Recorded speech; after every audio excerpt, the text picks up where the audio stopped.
Good luck, have fun. Vanilla response. Thank you, Firebat. Same to you.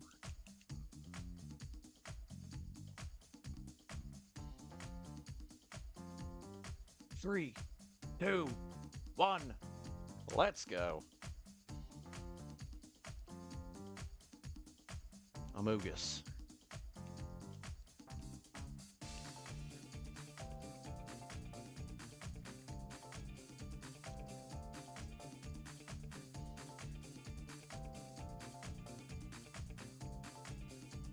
There's actually like a really surprising amount of crossover with the characters that you can play as in Super Metroid and the characters that you can play as in Vampire Survivors. Really quite funny.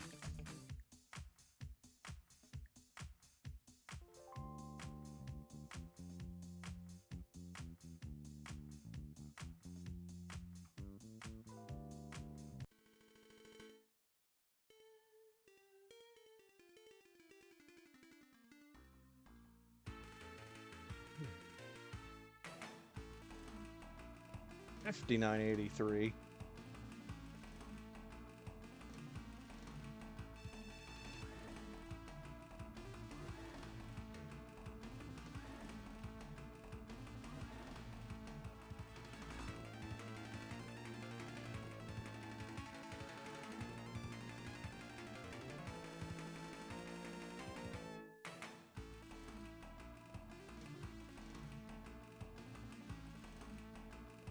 $43.52.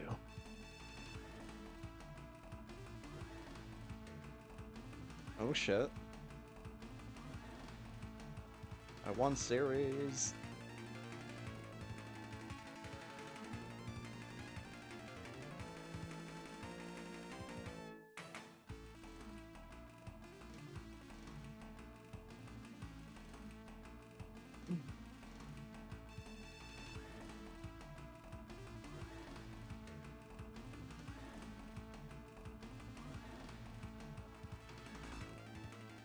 So I definitely need to go around online and see if I can find a handful of ROMs to throw on the SD card here, but I also need to very much delete that folder of 430 Game Gear ROMs.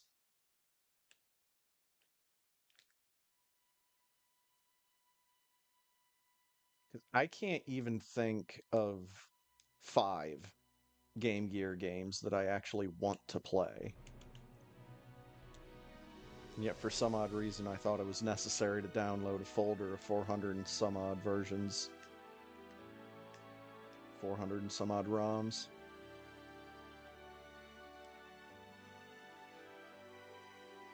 Fucking Game Gear games.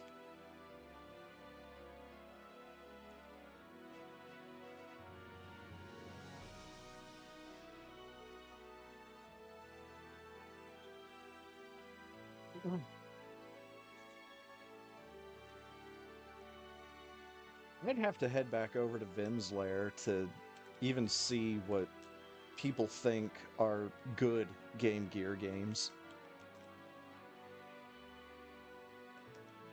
Because beyond, like, a Sonic game or two,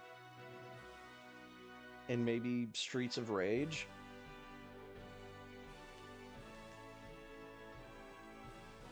can't think of too many Game Gear games that people would actually be, like, that hyped about.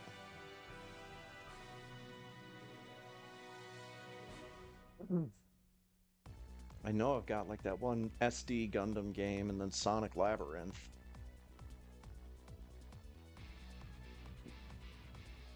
The only reason I have Sonic Labyrinth is because I remember there's a song in that game that I've heard on Rainwave that I kinda like.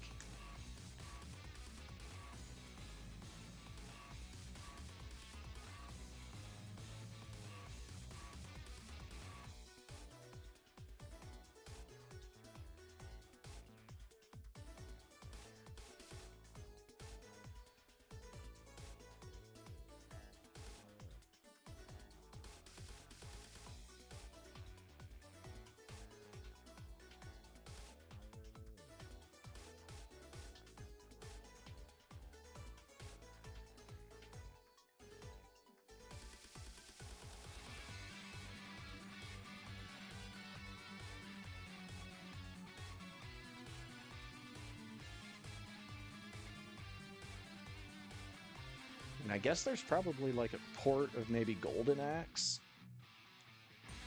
that's on Game Gear.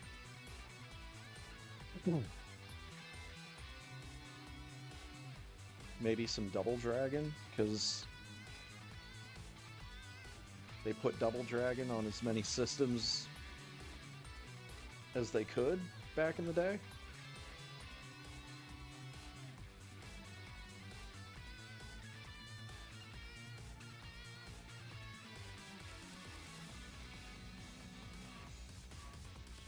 Whether or not it was a suitable system to deal with port of Double Dragon, that's a different story. I'm looking at you, ZX Spectrum.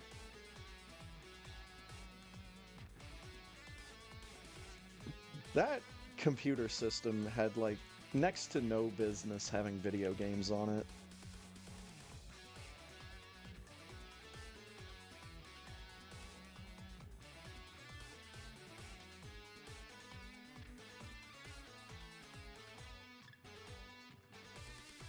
It could technically run video games,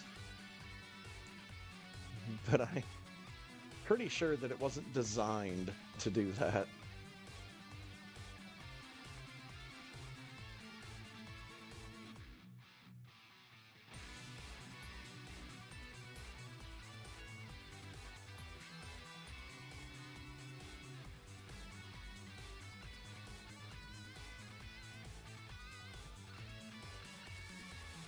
One of the reasons why I've got no patience for the younger generations complaining about video games that look old or have bad graphics.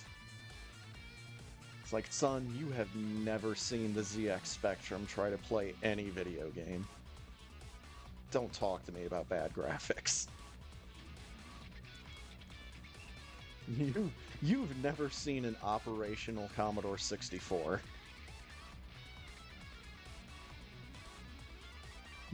You don't get to say what is and is not bad graphics.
That was not the right spot to jump from.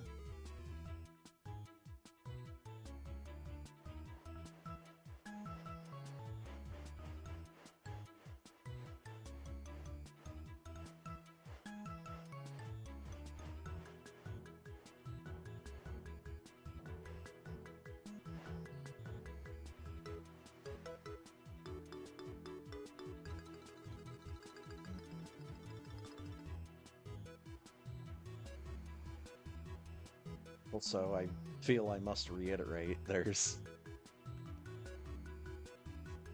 very few games out there that I will legitimately point to and say, no, these games have bad graphics.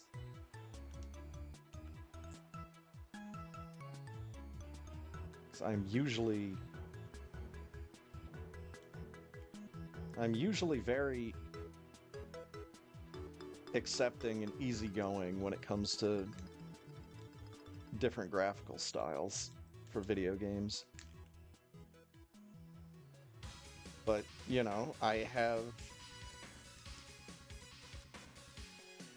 some perspective.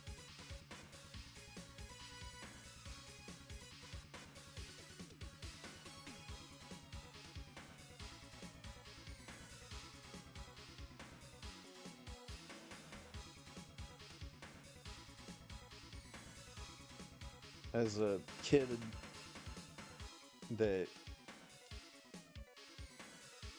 started playing games in the 90s, I have an appreciation for a lot of different graphical styles.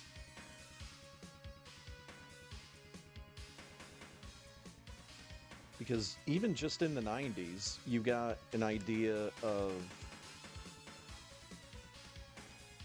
what video games were, what video games used to be, and what video games could be, all just in that decade.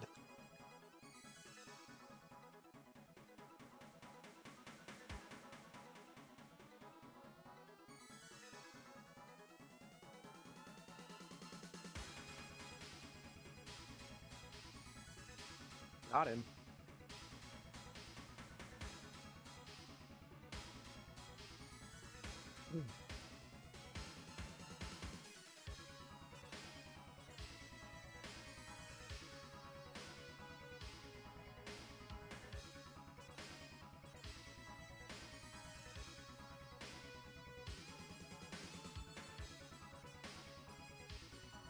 Dang, dude.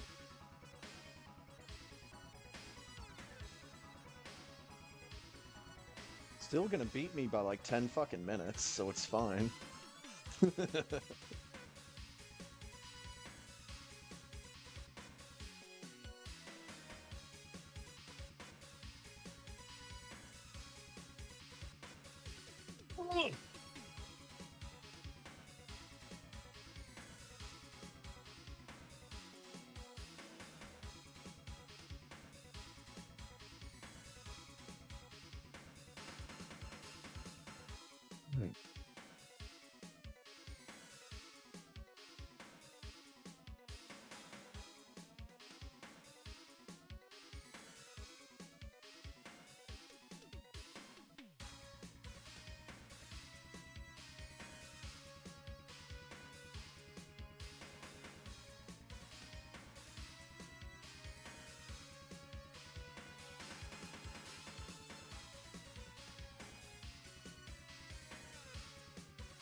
Just been spending the past couple of moments in my own head trying to think if there's any other games that I would point to directly and say, no, that's bad graphics, besides the three games that I usually dogpile on.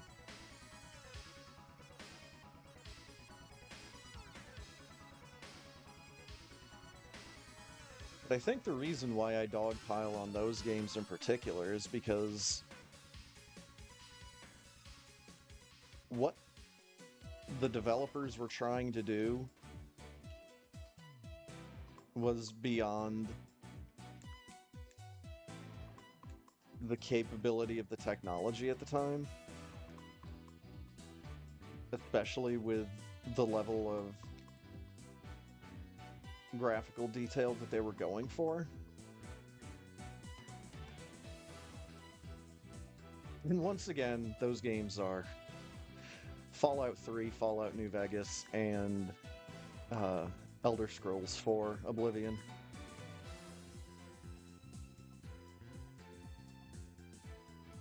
Those are usually the only games that I give a particularly hard time to for their graphics.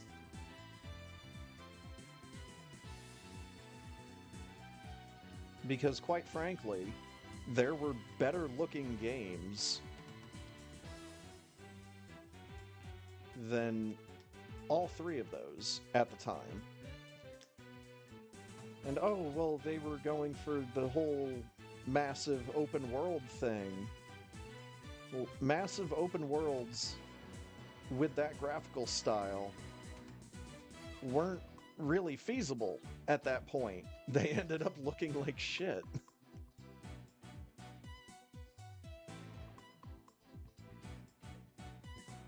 And oddly enough, I can't talk shit about the way that, like, Morrowind looked, because I think Morrowind looks fine.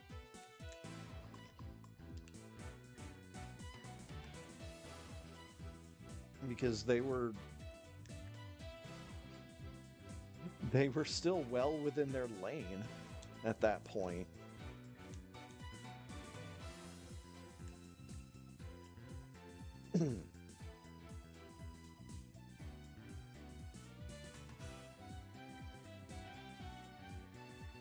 And just think, if you tried to present Fallout 3, New Vegas, and Oblivion in a different manner than having it be a massive open world that just has everything already rendered, save some of that computing power for making the game actually look respectable for the time. Like, I'm sorry, but who gives a shit if there's loading screens?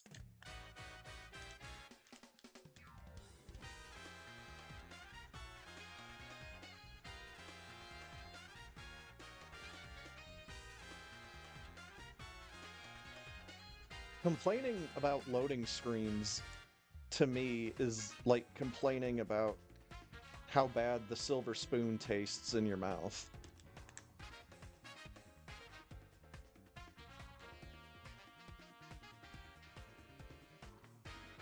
I remember actual loading screens instead of just, oh, well, we need like 5 to 10 seconds to make sure that this all loads in properly. No, I remember games taking like 30 to 60 seconds at least to load up the next part of the game, and those weren't even graphically intensive.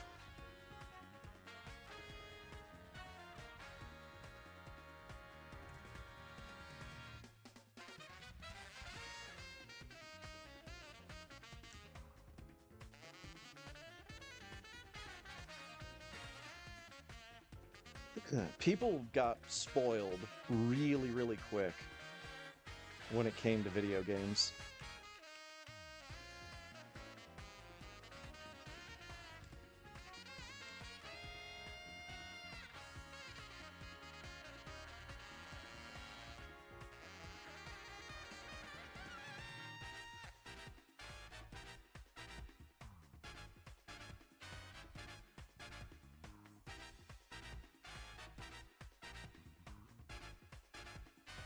Like, of all the things that I've heard about,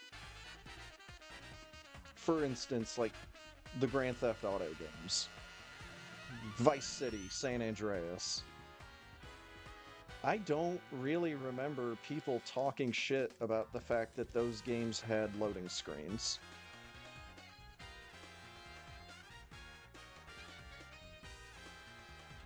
And those games looked fine.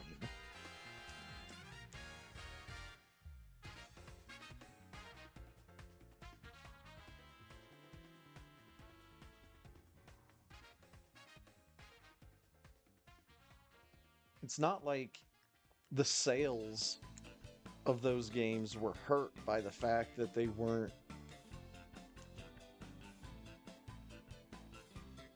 like graphically super polished.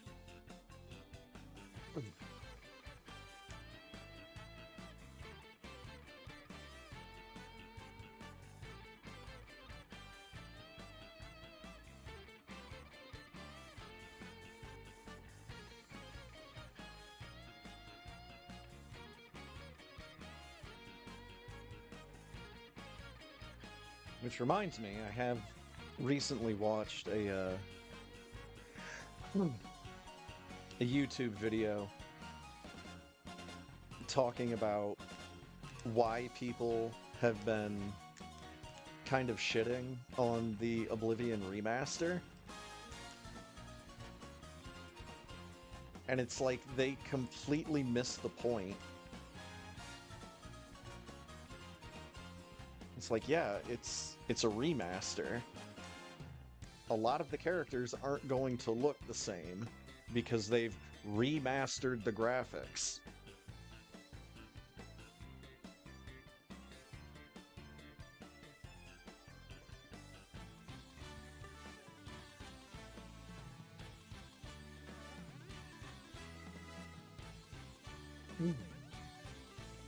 Also, the NPCs in the Oblivion remaster still look like shit to me. They just look like a different kind of shit than they looked like in the original version of Oblivion. That's up, buddy.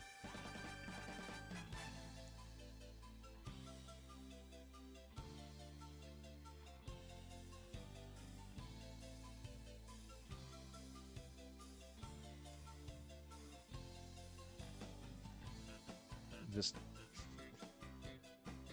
really not a fan of a lot of the big AAA games that came out in the mid to late 2000s. So I think that there were a lot of games that tried to punch above their weight class, as I say. They try to do a bit too much. They try to stretch the technology a bit too hard. And it's like, instead of staying in your wheelhouse, instead of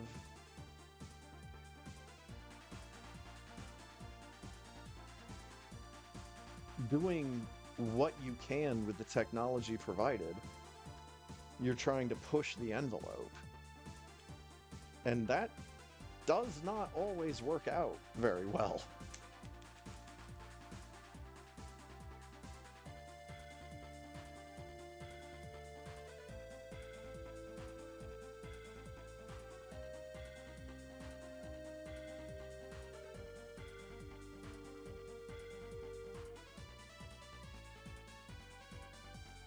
Cool. Come on.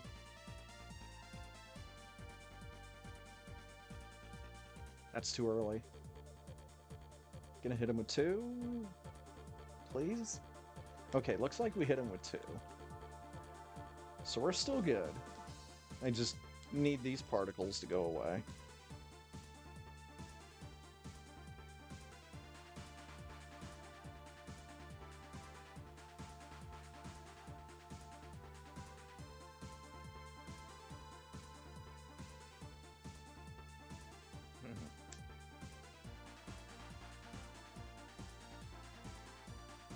Got him.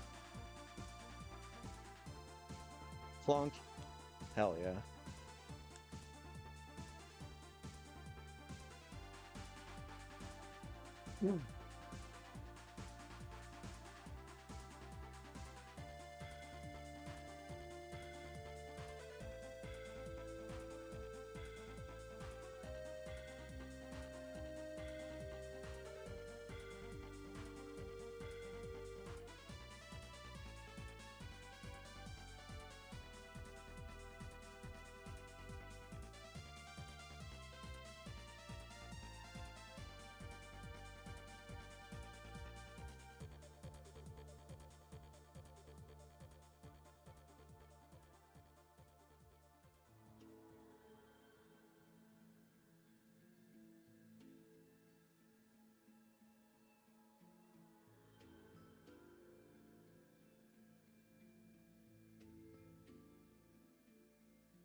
Yeah, I can't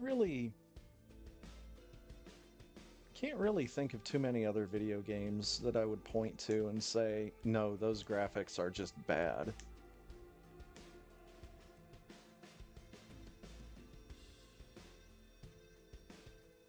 It might be because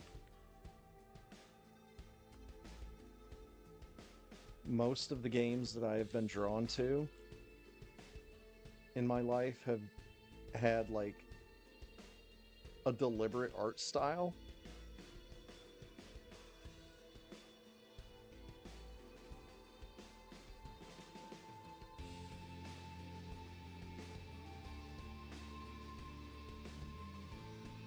That was way too high. I mean, there was that one first-person shooter on the PS3 that I've played in the past, and I don't remember the name of it. And that does not help things, because there were a lot of first-person shooters on the PS3.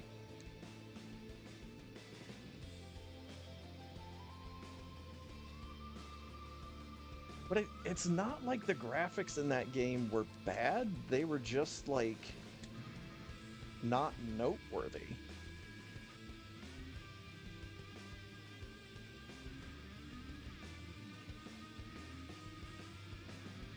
It's not that the graphics in the game were good or bad, they were just kind of... they were just kind of there.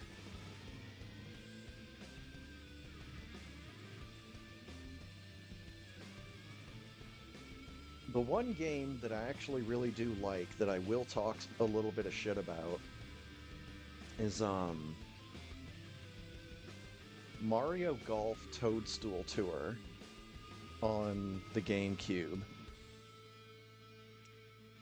And that's because I think the water in that game looks fucking disgusting. It doesn't look like water, it looks like a giant pool of KY jelly.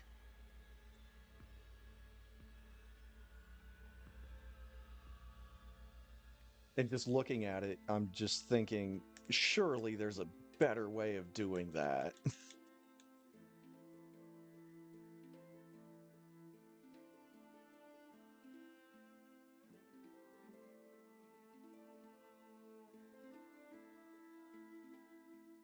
I mean, for the graphical style that they were going for, pretty much everything else in the game looks fine.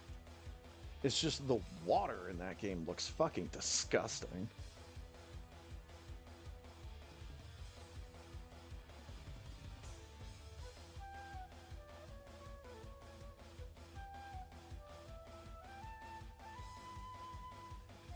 But at the same time, I also knew that water... two of the hardest things to get right with video game graphics from the era I'm talking about would have been water and hair.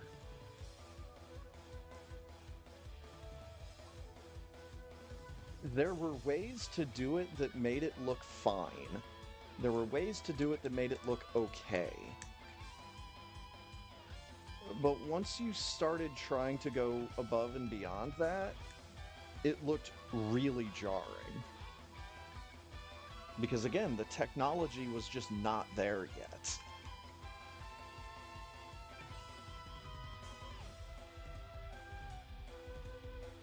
It wasn't even there yet for, like, movies.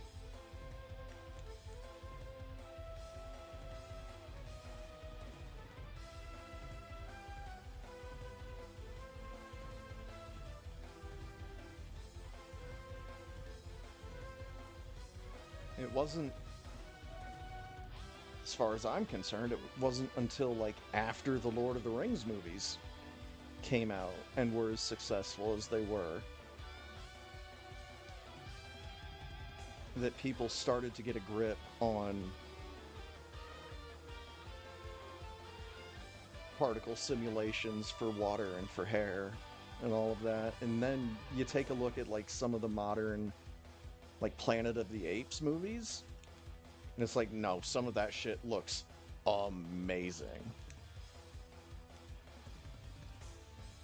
And I'm not even like a particular fan of those movies.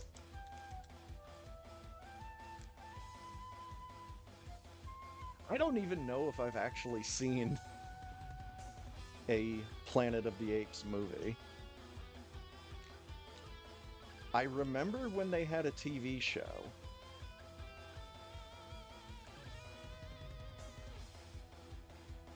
I remember watching a handful of episodes of that.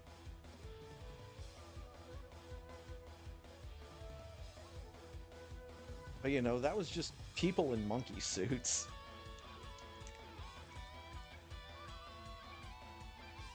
Compared to the fucking wizardry that goes on in some of the movies, you can't really hold a candle to it.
I think the big thing, for me at least, when it came to video game graphics, it wasn't like...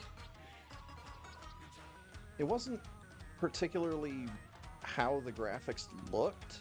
It was like the smoothness of the animation. That was like the real big thing for me. Because you had a whole bunch of games out there that, you know, they had good-looking sprites, but the animation was just really choppy. Compared to something like Super Metroid or Kirby Superstar, that just have, like, silky smooth animations on their sprites.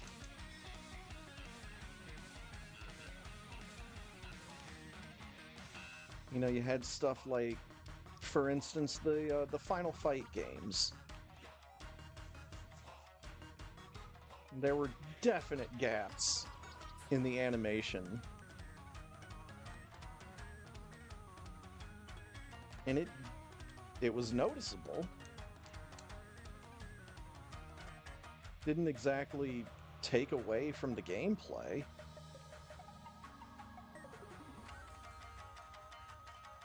But if you tried to hold it up next to, like, TMNT Turtles in Time, you're like, oh no, there's definitely a difference in the animation quality.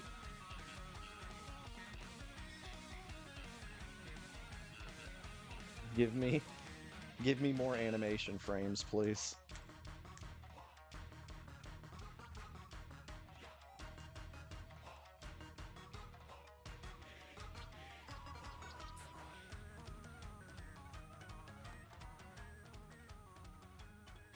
But there's also been a handful of cases where a game has, like, too many animation frames, and it starts making the game feel, like, really slow and sluggish. So there's definitely a sweet spot for animation frames. And again, especially in the case of, like, the Final Fight games, the lack of silky smooth animation does not take away from the action.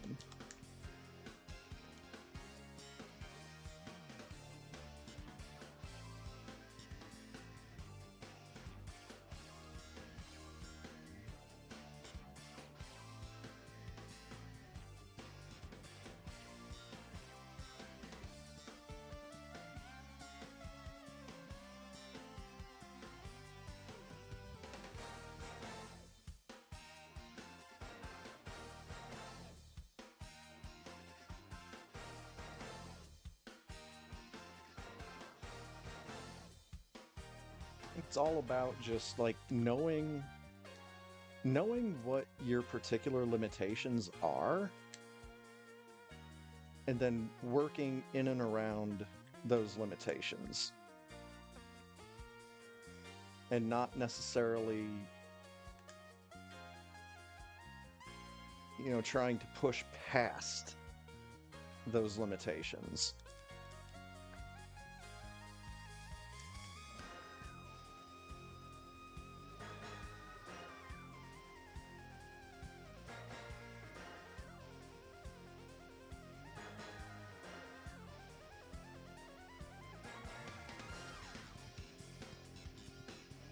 No, one of the game franchises that I've been watching videos on,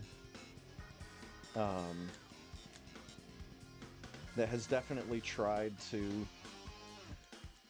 push past their limitations with just about every iteration of the game, was Ultima. And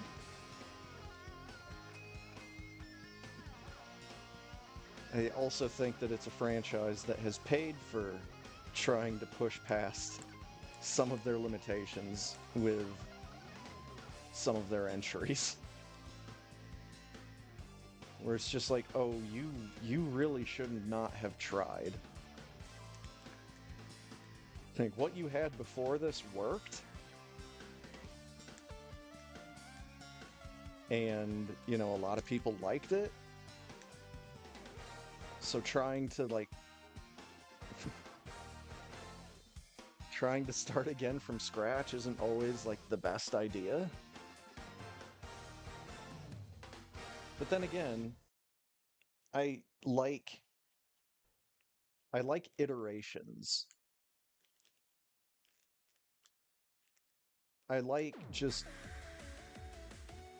taking a winning formula and then adding on to it and polishing what you already have.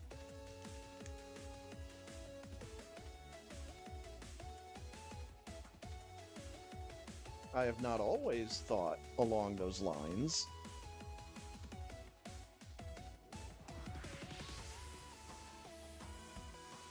But like one of my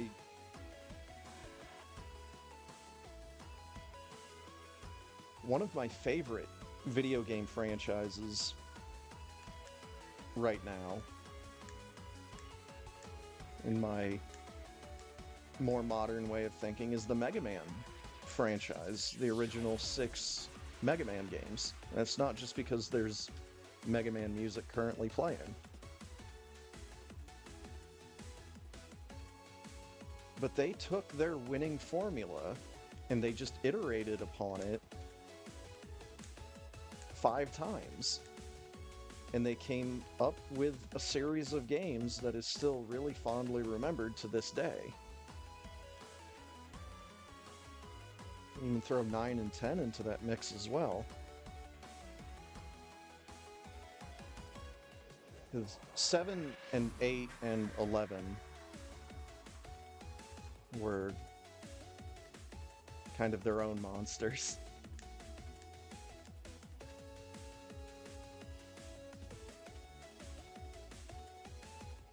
Mega Man 7, you could probably lump into the same category. It's just they were on the Super Nintendo at that point, so the graphics were a lot different and a lot more polished.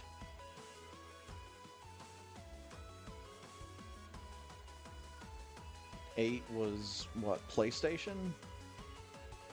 So they were able to polish it up even more.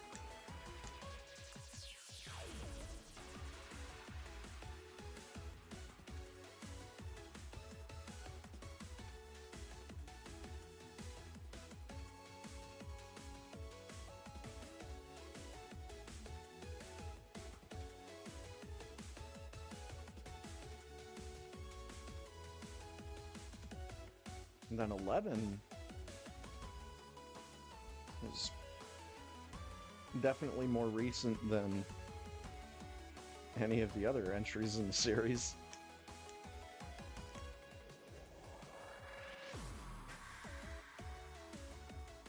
So they were able to do more. But they never really like changed up the formula that much with the Mega Man franchise. Where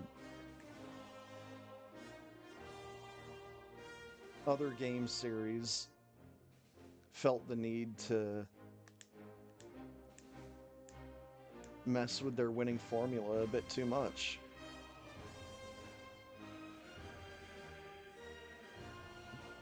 I mean, take a look at Deus Ex.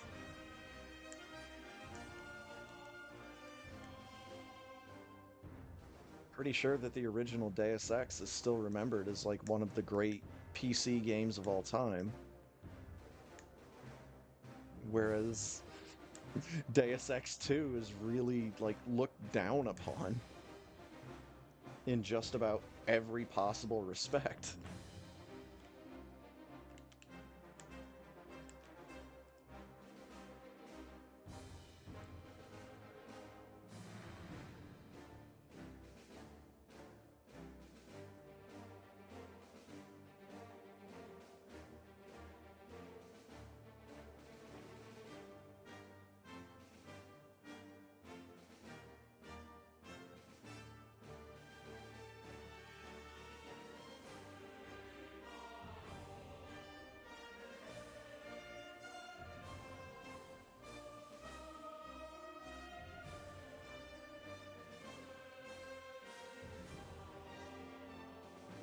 I think like one of the few franchises that has really benefited from having as much variety as it has is like the Mario franchise.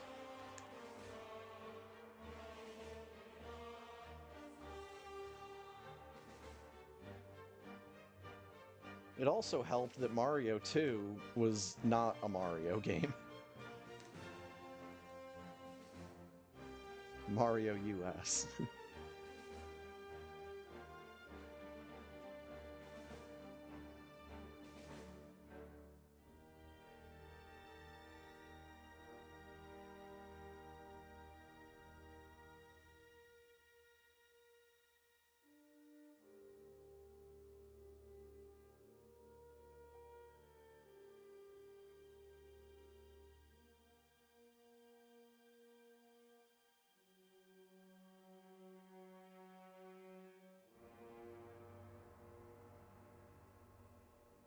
You're dead, right?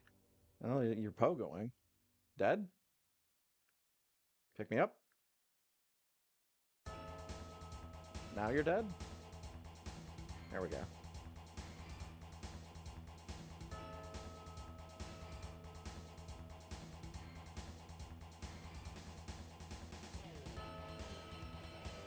Could probably point to like the Zelda franchise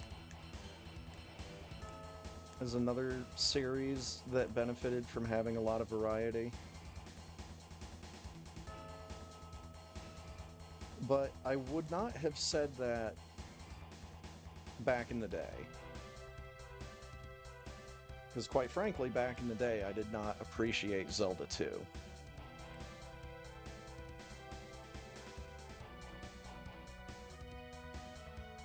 I definitely have more of an appreciation for that game nowadays than I used to.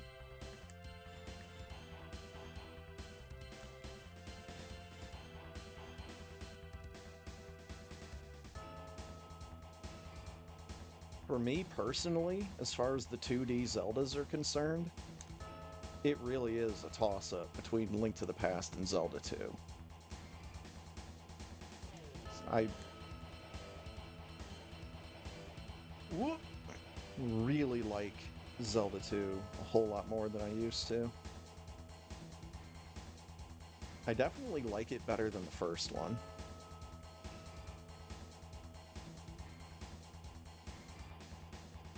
But Link to the Past is one of those like all-time video games where it's like, okay, this game is just fantastic no matter what.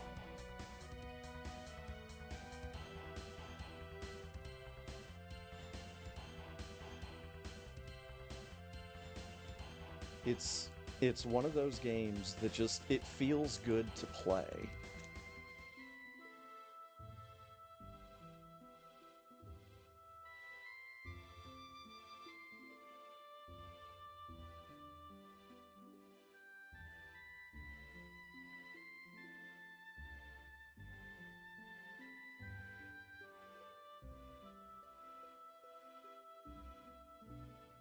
And that is it's a hard to define metric,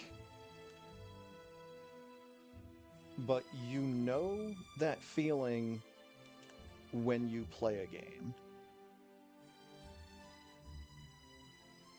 When you play a game, you can tell whether or not it feels good to actually play the game.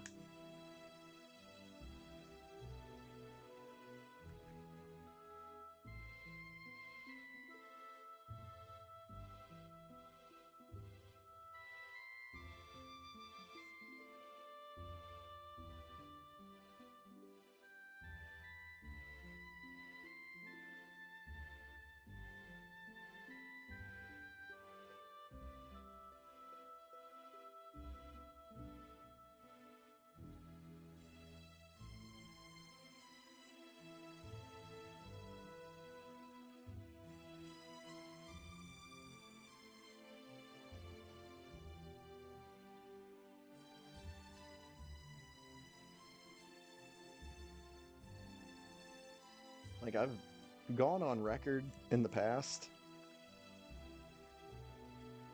saying that, in my personal opinion, I think that Earthbound on the Super Nintendo, I think that is an overrated game. However, it is also a game that, in my opinion, feels good to play. And I can't necessarily put my finger on why. It's not just that it's, responsive. And that, when you push a button, something happens. It's not just that it gives you good feedback. There is something about the game that just, it makes it feel good to play.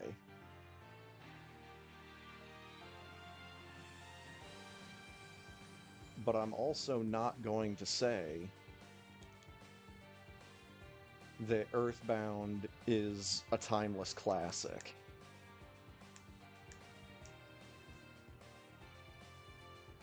Oh, there's Firebat taken first with a 48.57. GG.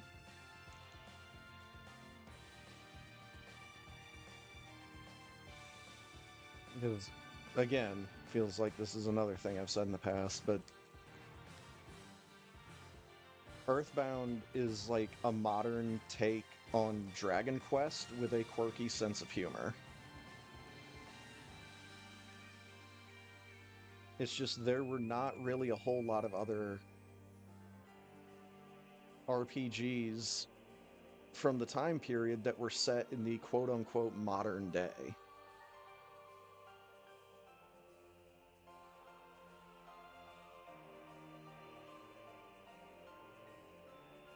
You had a laundry list of RPGs set in a high fantasy setting.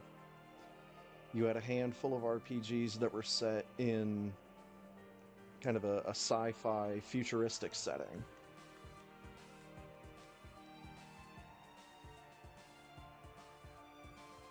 The biggest thing that Earthbound has going for it is its setting, its story, and its sense of humor.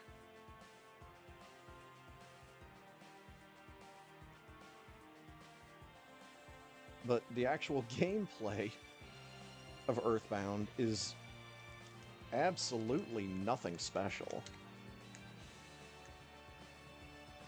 It's a very, very menu-driven RPG. And there are lots of other turn-based, menu-driven RPGs that I like a whole lot better than Earthbound.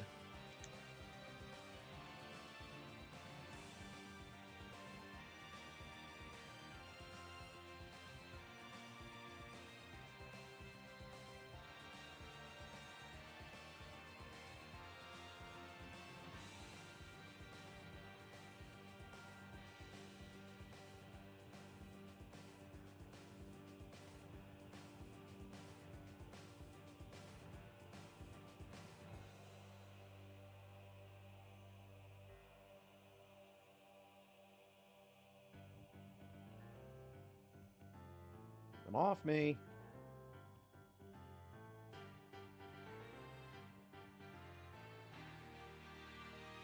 The Metroids heard me talking shit, so they just had to get on me, I guess.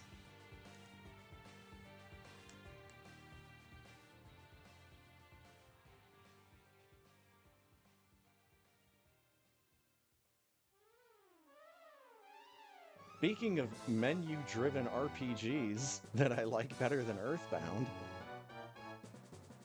how about just about any of the mainline Pokemon games?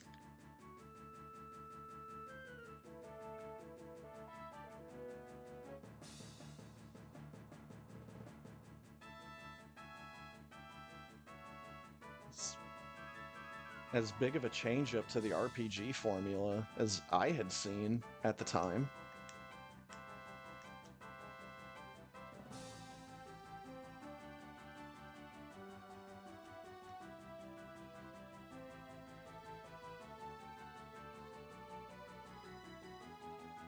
Played through Pokemon Yellow a couple weeks ago. Nice.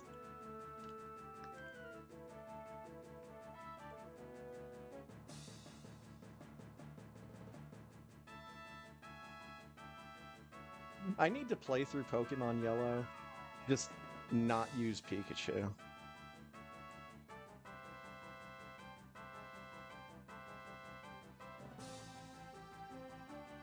Because as iconic as Pikachu is to the franchise, I was never really, like, a fan of Pikachu in the games.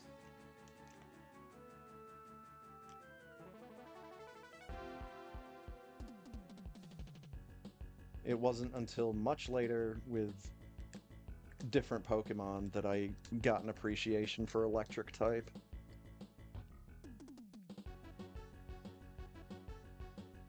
But it's mostly because Pikachu is not a very good starter.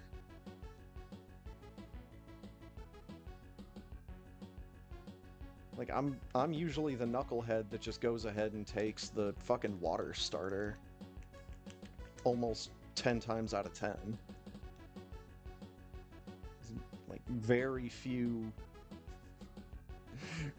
situations that I can think of where it's like, no, the grass starter is probably better here.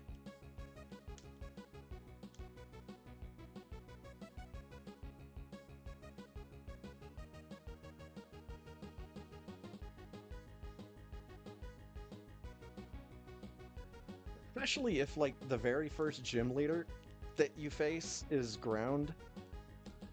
Like, ground or rock type. Then it's like, electric type is not going to help you that much compared to either water or grass.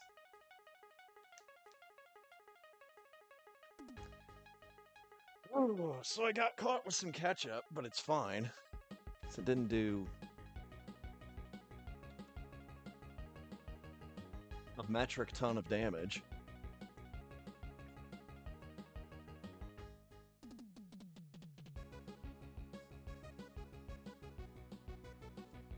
I just wish that Pokemon would have done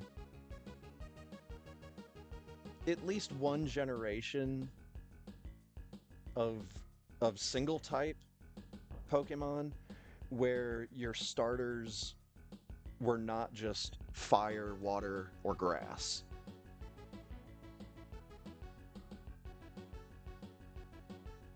And maybe that's for balancing issues, but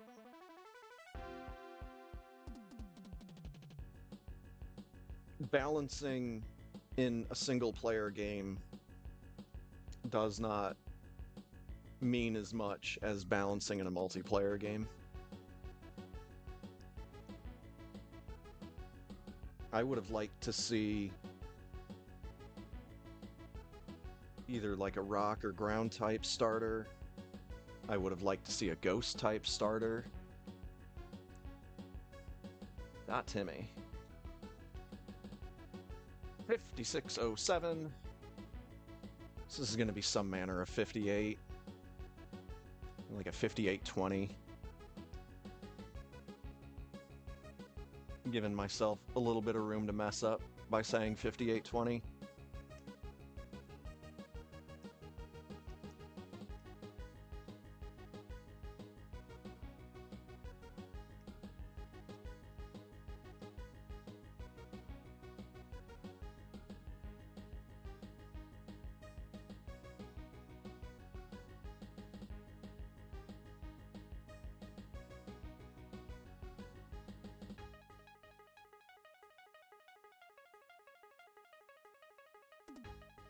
I mean, I guess it would have been a little bit silly to go with like a dragon type or a psychic type starter, because those types get incredibly powerful.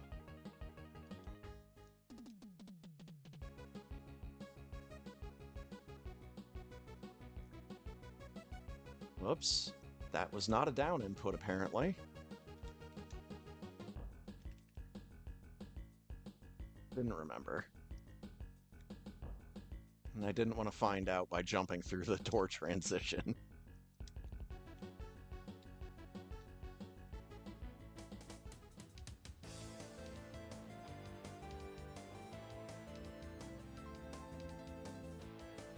But I guess the big thing in Pokemon isn't necessarily what your starter is, it's what you collect on the way.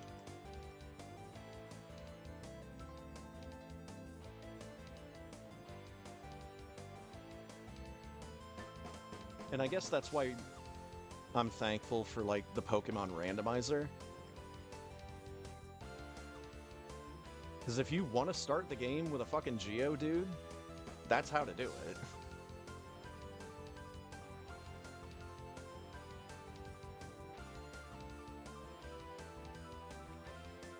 Oh, get in the boat, dude. 5827. Close enough. The 5820 something. I guess I need to erase my time from last week.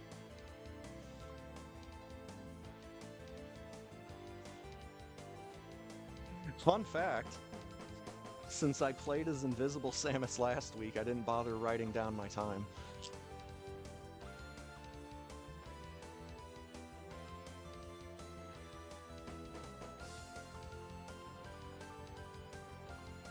Couldn't see myself for the run, so I can't see what time I got on my dry erase board.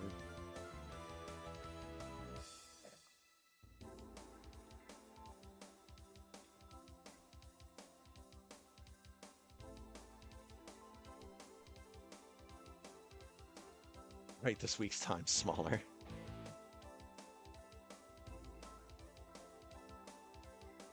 Oh, well, I made sure that I went and I updated my PB section underneath the stream feed.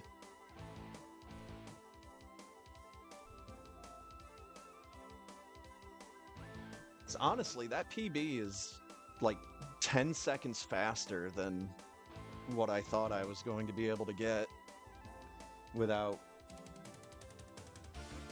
either new strats or practice.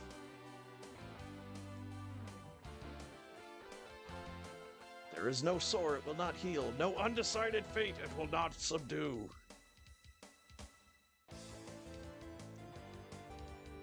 Should be the flavor text on the back of a box for some PS2 era JRPG.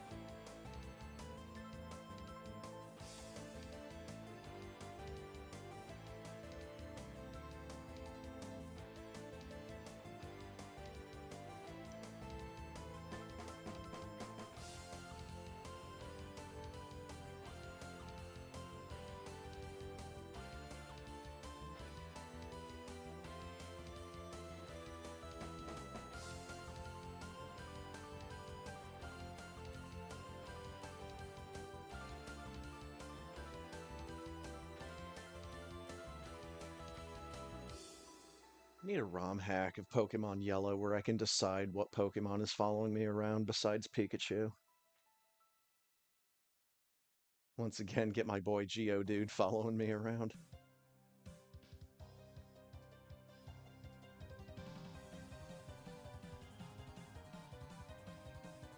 You know, back when I played Gen 1 as a kid, Geodude and Graveler was definitely my boy. And I've always had an appreciation for bird type, flying type.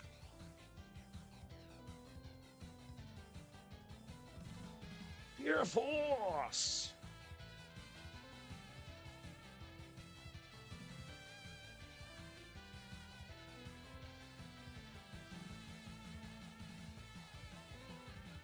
definitely got to a point where it's like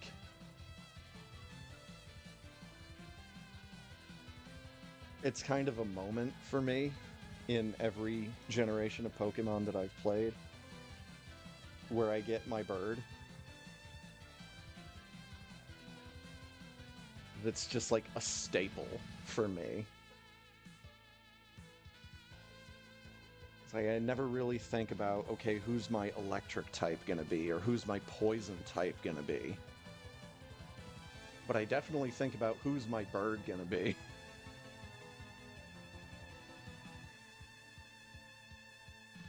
And I mean, 9 times out of 10, it's usually just one of the flying type from the very beginning area. And I just have it with me from pretty much Jump Street.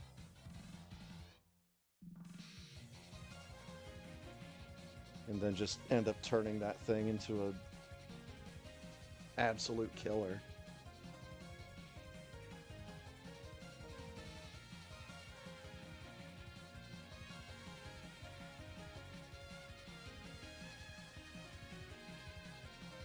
Speaking of killers, we did it.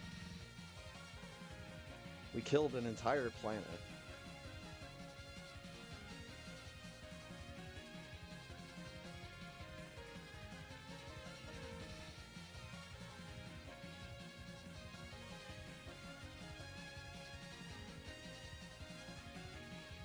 And done did it.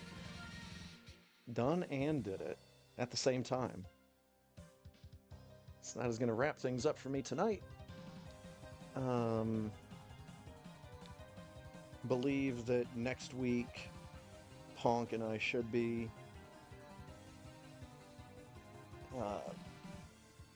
back at it with more split fiction. He had some